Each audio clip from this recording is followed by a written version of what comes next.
Hey everyone, and welcome back. If you are gearing up for those religious education exams, you're in exactly the right place. In today's explainer, we're going to master one of the most foundational and honestly most frequently tested concepts in the whole syllabus, the Catholic teaching of the Church as the body of Christ.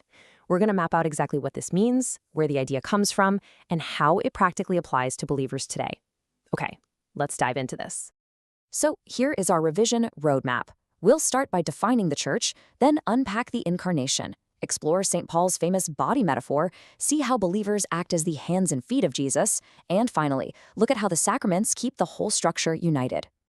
Section 1. What is the Church? Understanding the basics. Okay, to really get our heads around this main metaphor, we've got to clear up some absolutely crucial definitions first. You can't understand the body of Christ if we aren't completely clear on what we even mean by the word church. The foundation of this entire concept rests on the Greek word ekklesia. In Greek, ekklesia is just the word for church, but notice what it actually means literally. It translates to an assembly, or a gathering together. It's the assembly of God's people. So the really crucial takeaway here is that the church is fundamentally about a gathering of human beings. It's not a pile of bricks, it's not a historical monument, and it's not just an association you sign up for. It is the living, breathing people of God, gathered together. Now, heads up, because I want to warn you about a classic exam trap right here. You absolutely have to know the difference between the small c and the capital C. When you write church with a small c, you're just referring to the physical building where Christians go to pray. That's it. But when Catholics write church with a capital C, they mean everyone who is a member. They're referring to all believers together. If you get an essay question on this, using that capital C correctly is a massive signal to the examiner that you truly grasp the theology behind it. You can actually visualize this as the people themselves literally making up the shape of a building. Think of the walls and the roof not as being made of stone or wood, but made of individuals linking arms and standing on each other's shoulders. The church is the people. And this provides a perfect bridge to our main topic today. Because if the church is a living group of people rather than a static, boring building, well, how does that living group actually function? Section 2, the Incarnation explained. A body prepared. So why a body? To understand why Catholics compare the church to a physical body, we have to look back at how God originally interacted with the physical world. According to the Bible, when Jesus entered the world, he took on a physical body that was prepared for him. Now, this is a vital syllabus key word, the Incarnation. It simply means God became human, taking on flesh. And while on earth, Jesus used this physical body to do some incredible things. He showed God's love through real, physical actions. He taught people how God wanted them to live. He literally cared for the sick and infirm by curing them.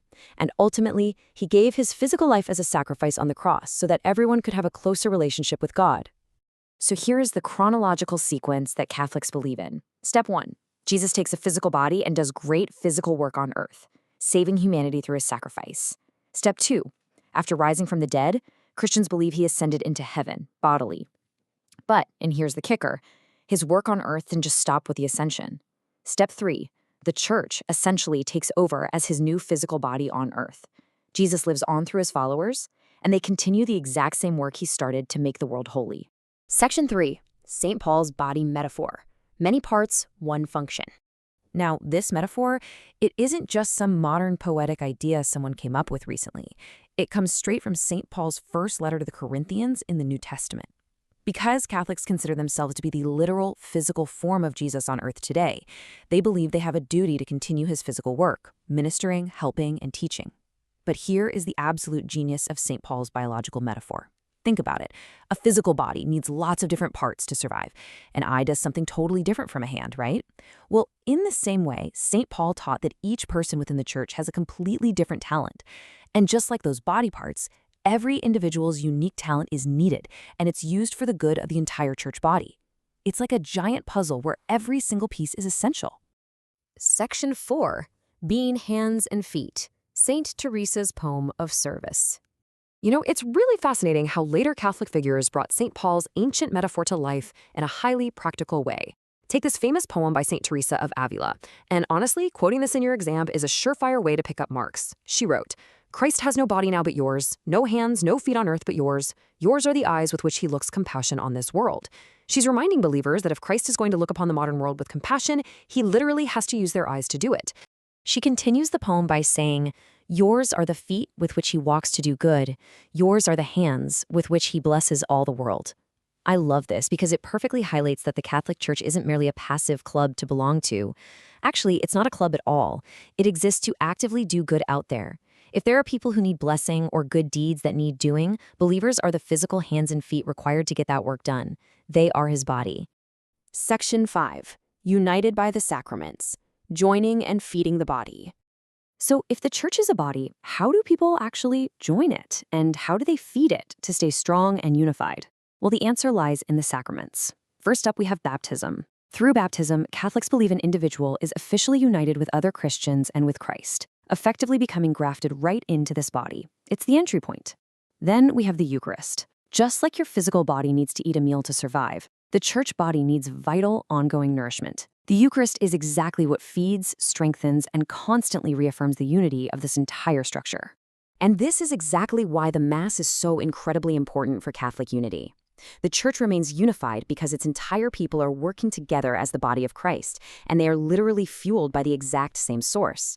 At communion, believers share the consecrated host, and pay really close attention to this final crucial exam term here, the real presence.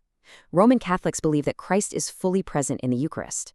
At Mass, the bread and wine keep their physical appearance, but they actually become the body, blood, soul, and divinity of Christ. By receiving this, Catholics believe they are being fed by Christ, strengthened, and their unity as his living body on earth is completely reaffirmed. And that brings us to the end of our revision explainer.